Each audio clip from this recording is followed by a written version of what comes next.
quand tu vois la pub des médicaments anti-stress à la télé et que tu entends le jingle pourri à la radio de Jean-Patrick et Bernard de chez Castorama et Ikeo qui font des méga promos sur les cahiers et les stylos, tu sais que c'est la rentrée. Alors fini les beuveries et les concours de pétanque sur glace avec Gégé et Robert soutenus par le bar de ton trou paumé. Maintenant tu rentres dans la phase rentrée, mais avant ça il y a la pré-rentrée et c'est pas l'un des meilleurs moments de ta vie, crois-moi Roger. Alors à l'heure où la fin de l'été arrive et que tu te fais bouffer par le rayon agenda de ton supermarket, bah tu commences à dire que t'es dans la grosse merde parce que c'est bientôt la reprise et que tu pourras plus faire le gros tas jusqu'à midi. Ah, on en a passé des soirs à se demander si on serait dans la classe de son poteau Henri ou de sa pote Gertrude. Et si on aurait Simone, Alain de Chacal.com en prof principal. Et qui n'a pas rêvé d'avoir son fameux vendredi après-midi de libre.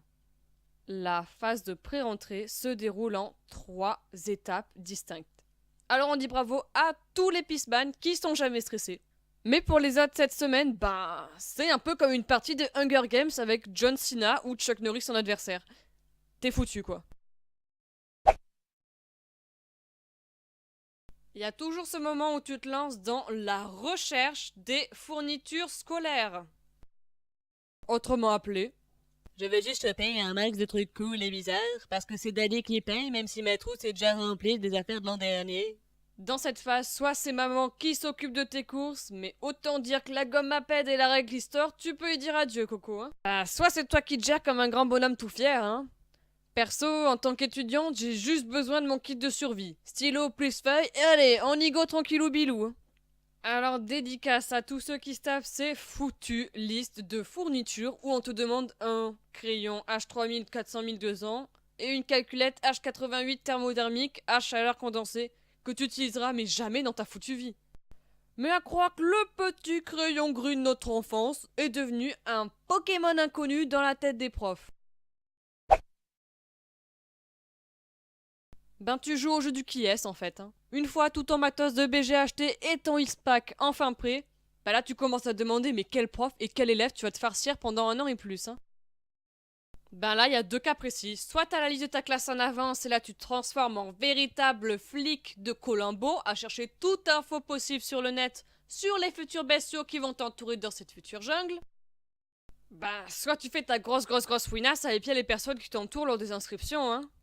Et là, mais cette étape, elle est décisive, mec. Parce que pour survivre un an dans ton milieu, tu dois connaître les gens qui t'entourent et te les mettre dans la poche. Et y compris Jeannette la secrétaire qui note le moindre de tes retards, hein. La dernière phase, c'est celle que j'appelle le casse-tête chinois. Tu sais, c'est ça qui se déroule dans ta tête la veille de la rentrée et qui te fait faire le steak toute la nuit. Et si je me fais pas de poteau, est-ce que je vais pouvoir gratter une après-midi de lit pour pouvoir rentrer chez moi faire le gros tas de vent plus belle la vie? Est-ce que le bonnet ski c'est vraiment à la mode pour un mois de septembre? Et là, comme je te dis, bah tu fais le steak pendant une bonne moitié de la nuit en te parlant tout seul comme un gros schizo, hein. Eh bah t'imagines, en une semaine t'auras vécu une vraie course contre la montre entre l'achat de ton matos, le checking sur internet et le gros bazar dans ta tête. Mais bon, comme tous les ans tu survis, hein. Alors bonne chance pour ta rentrée. Maintenant, choisis ton prochain clic, la coloc ou les bars.